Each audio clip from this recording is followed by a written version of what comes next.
I don't want to.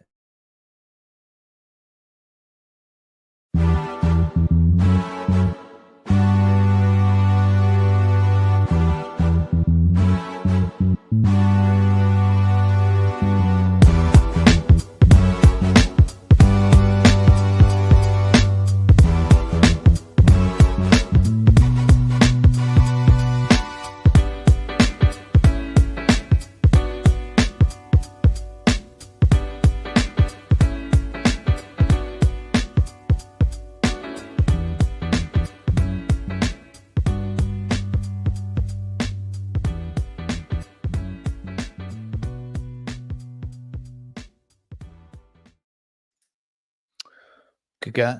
Good. Was that words? I don't even know. Good morning, ladies and gentlemen. Good morning, Marcus.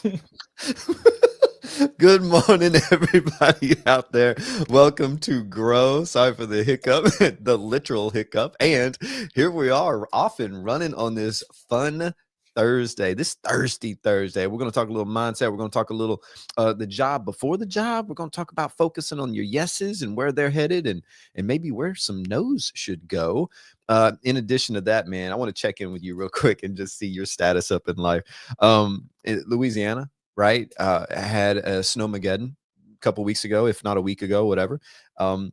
Currently in Connecticut, we have had snow since 3 a.m. It's currently raining, and that rain is now transitioning to snow again. So nice little snow, nice little ice, nice little snow. It's going to be a rock star day, and it's like 4 degrees. How you doing down in Louisiana, buddy? It's like 75 and muggy today. And so, but this Bayou boy gets the privilege, the honor to go launch the Gary Keller Onward Bold. Let's go. Portland, Maine, with some amazing agents up there on Monday morning. And I think the low is like 8. Thank you. So it's going to be different for me. We'll see how it goes. Thank you for that. I needed that in my life. I appreciate you coming up to the New England states and hanging out with us.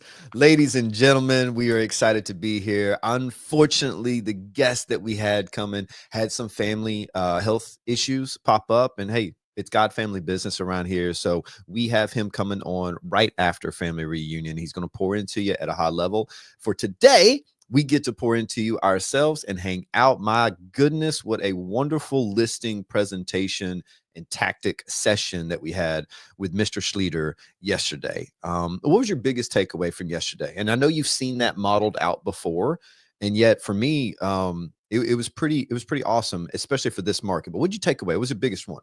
Man, here's the cool thing.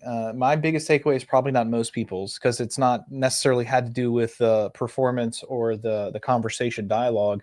He said something very interesting, and this is how you know the truth and the belief in what he was doing, right? And if you don't believe in it, then so much. He said, his daughter was selling their home, and it wasn't selling. And he talked to the agent and said, you've got to help them self-discover. Yeah. Use this. Like, it's that powerful that he's like, hey man, I'm my own family. I'm helping them self-discover. Like, this isn't some played out tactic that doesn't work that I want you guys to just go wheel and deal with. He's like, man, this is truth. Like, I'm even helping my daughter self-discover. So that was very powerful for me. I'm like, man, that's solid. Let me go down that road with you for a minute. What if we all looked to have conversations to let the other party in the sales process, in our personal world or anything, and when all of those conversations were a conversation around helping them self-discover, instead of being that person like, do what I say, do this now. We always say authorship is ownership, and that yesterday was the epitome of letting the sellers own their next steps by giving them options and giving them a clear playing field on understanding the market and, where they could navigate it and how they wanted to go about it. I loved it. What I also loved was we always talk about nuances within the sales conversation and presentations. Just by drawing those arrows, right? And then you get the arrow going down on trend, you get the arrow going up on risk, right? And mentally, while you don't have to articulate it or anything, when you see risk go up, internally you go, uh-oh, right? Every single time. When you see trend going down, but your price, you won't go, you're like, I'm like salmon. I'm going upstream. I don't know.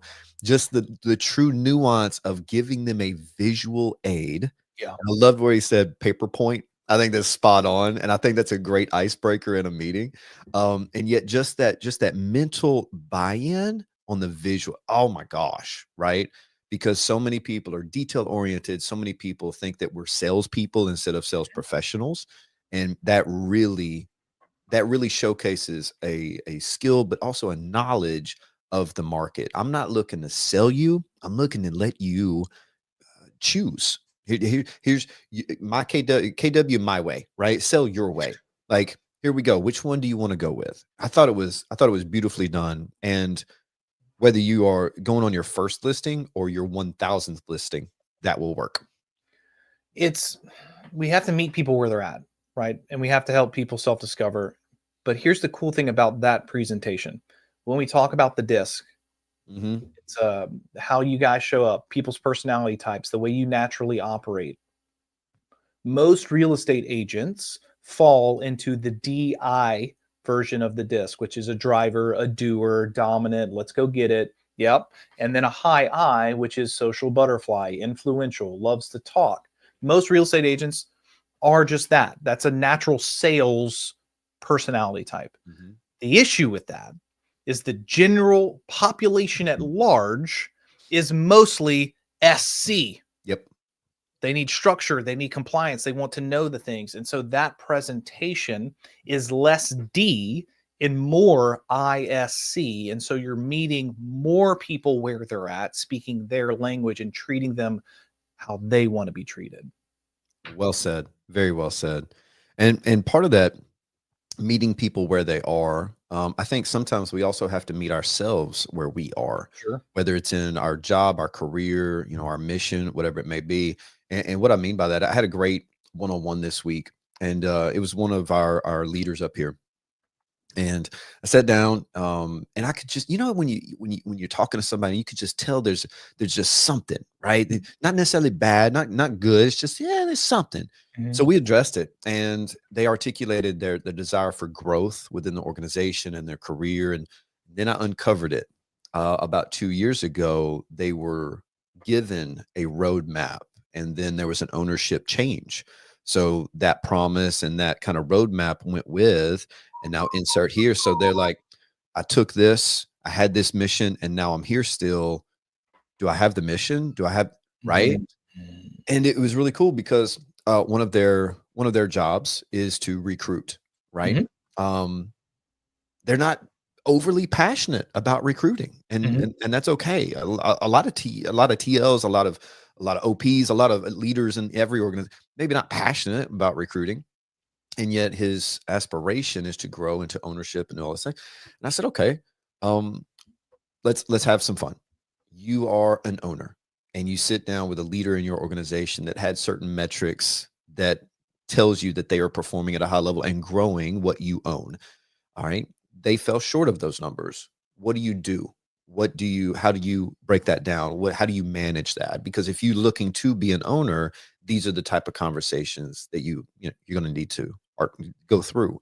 And he came up with some great say. He said, let's do a 411, a 135, keep them on track, this whole thing. I said, that's great. And when they write down 20 appointments or whatever the thing is, and they fall short and hit 9, what do you say? Well, you look at the standard, and then he goes through, and he kept going to the person. The person, I was like, no, first we have to go to the systems, right? It's not always the person, because you hire the person, right? Mhm. So you're hiring talent. So you got to look at your systems first. Did we put you in the right seat on the right bus to get to the right destination? Do you have what you need to succeed? And you got to beat those systems up a little bit. And then once you play that card, then you get to inspect, okay, how are you showing up for these systems? Because we looked here first and now. And it's funny, what came out after the conversation was, he said, I think I've lost that desire in recruiting because I'm looking at all these other projects. I said, could it be that you lost the desire for recruiting, or could it be that you feel like you actually don't have that big picture and the thing tying you to your daily activities? And he paused for a second. He was like, maybe. I said, could it be that you're finding projects because that bridge is kind of burnt in your head. And you're like, if I recruit, what's the point? Because now it's no longer tied to something bigger. And he was just sitting there and it finally hit him. He was like, that's it. So I said, okay, cool. So now we just create a domino effect to get you where you once were promised or wanted to go, that can still happen. And yet we have to do the job before the job. Kyle, when you think about that job before the job, how often do you see this? How do you coach people through, getting over it? Always go back to Gary Keller when he first started his real estate career.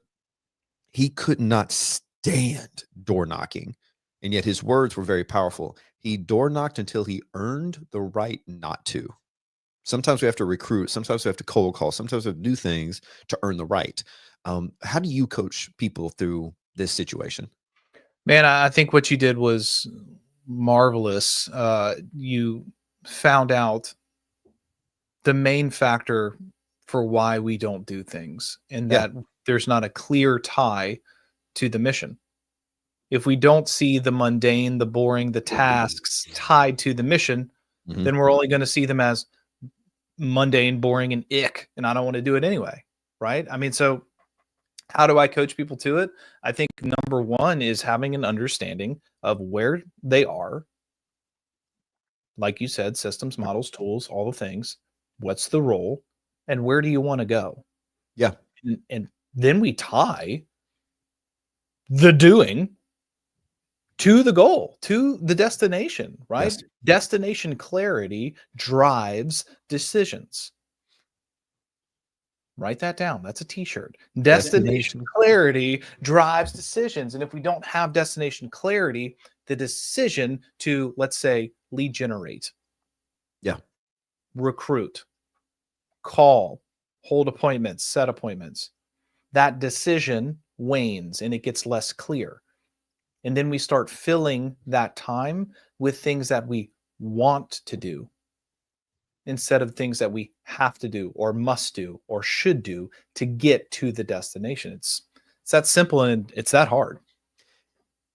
We do things that we want to do, and internally we justify those things as activities that will take us where we need to. Well, yeah, it's not recruiting, but it's still a culture impact because I'm sitting down with this agent for an hour and a half, right? Or I'm teaching this class that 3 other people could teach, and it's taking me away for 2.5 hours. But I need to teach it because I need to be present, right? And we justify these decisions. For an agent out there, I didn't lead gen today, but man, I went to Starbucks and I met somebody. Right? Okay, that's one versus the 20 you could have called, or the 10, whatever your number is. And it's funny, man, how easily our mind can turn on us without us even recognizing that it has. Um, and you're correct, man. When you tie these small, I don't want to say mundane because they're not necessarily mundane, but the Mhm. activities that we don't have a true passion for, Sure. when you can tie those to the passion, they become much more fascinating and a means to an end versus just another task that I'm going to get bored with and kind of not really do at a high level. Yeah, man, all work fills the space allowed. And that being said, people will often not do the work that's necessary because usually work isn't the funnest thing in the world. What? Yeah, that's why What? it's called work and not play, right? Mm, Myself included, ladies and gentlemen. This is not us sitting on an ivory tower talking down to you. This is the same things that Marcus and I talk to each other about yep. ourselves, and then have meetings in our own minds about every single day. I'll give you Yeah. a for real example. I am not well right now. And I showed up anyway to all of my appointments yesterday, all of them, all day long. And I was talking to one of our partners, and I was supposed to get something done, and I did not. And he was like, "Oh man, you got to take care of yourself first." He was like, "If it was me, I'd probably be in bed the whole day, and you showed up." And I was like, "I got no choice but to." Right. Do I? Of course. Could I have just mailed it in? Sure. But when I have that dedication to the destination, I'm like, man, I am showing up. Hmm. And is it going to be my 100%? No, but I'm showing up. Yeah. And that muscle building shows up later in your decision making. It shows up later in your life. It shows up how you show up in interpersonal relationships, how you show up to your team, how you show up in your organizations, guys. It's not just one decision. It's all the decisions. Every decision has a ripple effect, right? So let's play devil's advocate for a moment. Say you set it out yesterday. Think of every single meeting that would have been halted. And I would imagine that some of those meetings are weekly meetings, right? Sure. So if you halt this week, that means 7 days of check-in, 7 days of progress would be halted. Now, for you, there's obviously some wins there, some buy-in, because we checked this, I'll make more money or I'll do the thing. Bigger though, for everybody that you didn't miss. That's right. They didn't miss a week of growth, accountability, tactics, whatever it may be. So just by you making that small decision, your ripple effect hit everybody. And the fact that you were sick and complained about it all day. No, I'm kidding. Don't get it twisted, ladies and gentlemen. I went hemming and hawing in some of these meetings now. The fact that you showed up anyway actually set the tone for toughness and resilience within those other people, right? So I absolutely loved it. Those little bitty decisions, man, those are the things that nobody talks about once they get the big wins, the big promotion, the big payday. They don't go back and remember those days. They think about the big things that they accomplished, and yet it's those days that actually make the difference. So I applaud you. And I think it's very clear, everybody out there, when you have that bigger destination in mind, the little nuanced work schedules are just a builder. And I go back to a new bold law that I'm going to need some help with because they are new. But it's line up your dominoes. And Gary said this pretty cool. He visually he put it on a board and he put about 3 dominoes up and he put a massive gap and then he did some more dominoes, right? And he said a lot of people fall short of their activities and their stick to itness and their just show up rate, whatever you want to call it, because they line up 3 dominoes and they stop right here. So they don't have that bigger picture. They need to fill that gap. And okay, I'm going to do this year and then the next year and then 5 years and continue to build upon it. And when you have clarity, those days where you kind of want to mail it in, you just tie it to that as opposed to this little domino that's 100K this year or 12 houses this year, right? Well, if I sell 12 this year, that means I'm going to sell 24 next year, which means 48 the next. And then so that is when you really buy in. So if you're falling a little short on maybe your passion, I had a buddy tell me, if you're not passionate about what you're doing, it could be one of 2 things. And it's one thing that we're talking about here. You don't have it tied to a big enough picture. The other thing is if you're falling short or your battery's low, it may be because you actually haven't given it your all. And now that you're not proud of your performance, now you're just retreating. Have you truly dove all the way in or have you just tiptoed around? This came up in with one of my coaching clients, right, in mastery, and we were talking about this kind of like, man, just this, I don't feel like doing it. I don't feel like doing this. And I gave him a very clear message. I said, go to the one thing. And ladies and gentlemen, you can do the same. Go to chapter 14. Don't have to reread the whole book. Go to chapter 14, and it talks about goal setting to the now. And it is simply tying your big someday goal, that destination, to today. Mm-hmm. And when we have that understanding of how the decisions I make today drive my tomorrow, it makes them, I don't want to say easier, but it makes the ability to stomach them that much better, right? And that's not the only thing, Marcus. The other thing that lives rent free in my head with that is discipline equals freedom. Yes, sir. It does, man. Discipline equals freedom. And a lot of times we think that's counterintuitive. And this ties everything we're talking about today with the job before the job. We have to have the discipline to do the things. We have to do the things others don't want to do right now so we can live like others can't later.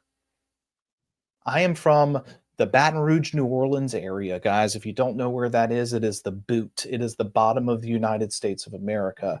And in New Orleans, see, in New Orleans, it was the birthplace of jazz. Mm-hmm.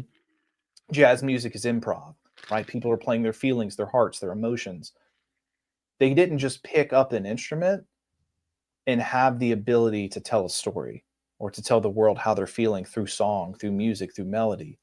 They had to spend a lot of time learning how to play the instrument, learning how to read music, learning what notes to hit, how to move their hands, how to use breath control before they could earn the right to the freedom to just experience themselves and have other people experience what they're feeling through the music.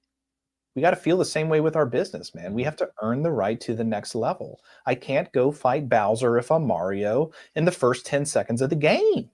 I got to go kill Koopas and, go through pipes and stuff, man, and get some mushrooms and all the things. Like, we got to do the stuff. I don't know, Marcus. There's Here's no another- cheat. There's no cheat code to it, man. There's no cheat code. Do the thing, do it well, and you'll earn the right to do others. Right. So we trust that you're going to tie a big picture to this thing that we call a career. We've said it before. We'll say it again. Don't find yourself having 10 one-year careers. Have yourself one 10-year career or 20 or 30. And yet make sure it's always tied to a bigger picture. If you would love some help getting guidance on that destination or clarity, please reach out to us. We would love to sit down with you. Love to coach you up. Love to even have a little mini session on here, even if we get enough people raising that hand. So we can take you through that exercise. And you know where else they can go through that exercise, Mr. Kyle? Is in the bold room. That's exactly where we do in the bold room. We tie that big picture and then we create the tactics in which to get there. So whether it's you don't like door knocking, not big on cold calling, maybe it's the recruiting, whatever it is, guys, if it's tied to something bigger, that becomes a small, obtainable task, an event that you can take on completely. We love you. We're proud of you. Thank you for being here and hanging out with us. Go dominate your Thursday.